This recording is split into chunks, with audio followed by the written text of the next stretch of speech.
केंद्र सरकारने पुढाकार घ्यावा आणि त्या दृष्टीने माननीय गडकरी साहेबांनी आज त्या पत्रावर बैठक घेतली। जवळपास 8 प्रमुख रस्ते जे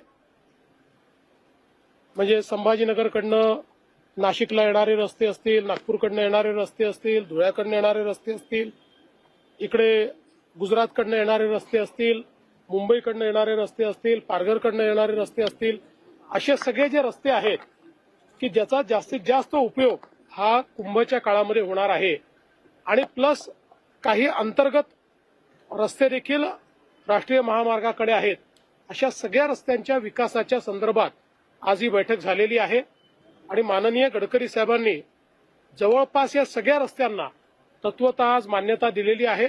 लवकरच त्याचा डीपीआर करून त्याला निधी उपलब्ध करून देण्यात येईल आणि ते काम देखील पूर्ण करण्यात येईल।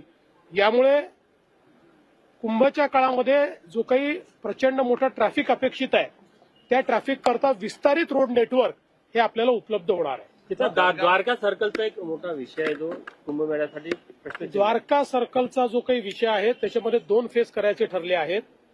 पहिल्या फेजमध्ये कुंभपर्यंत जे होऊ शकतं ते करणार आहे आणि त्याच दरम्यान सेकंड फेजचाही वर्क ऑर्डर दिला जाईल, कारण तिथे जे काही इंटरव्हेन्शन्स आहेत त्याला थोडा अधिक वेळ लागणार आहे आणि मग त्या अधिक वेळाकरता कुंभच्या काळात तो भाग खोदून ठेवलेला असेल अशी परिस्थिती येऊ नये म्हणून याला 2 भागांमध्ये आपण परिवर्तित केलेला आहे।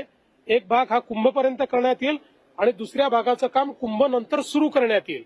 यासोबत नाशिक रिंग रोडचा देखील विषय आज मंजूर झालेला आहे। हो, कुंभ म्हणजे नाशिक आणि त्र्यंबक या 2 ठिकाणी तिथे भाविक जातात, त्यामुळे त्या दरम्यानचा रोडचा एक विषय आहे। नाशिक आणि त्र्यंबक हा जो रस्ता आहे याचंही काम जे आहे ते आम्ही पूर्ण करतो आहोत।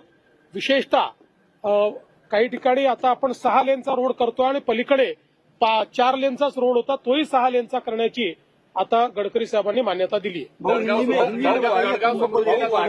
गडगाव सुद्धा समृद्धीला जोडून मुंबईपर्यंतचा मार्ग नाही, आता त्या संदर्भातही काही निर्णय झालेले आहेत। मोठ्या प्रमाणात हे रोड नेटवर्क आता तयार करतोय।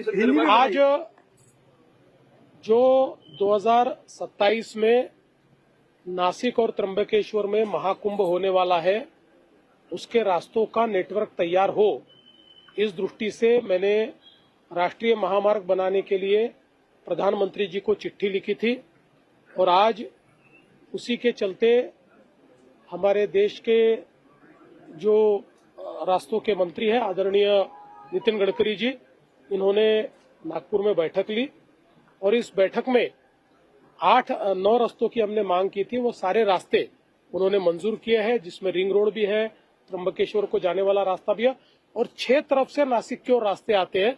ये 6 तरफ से आने वाले सारे रास्तों को उसका वाइडनिंग करना, उसका स्ट्रेंथनिंग करना, उसको अच्छी तरीके से मोटरेबल बनाना,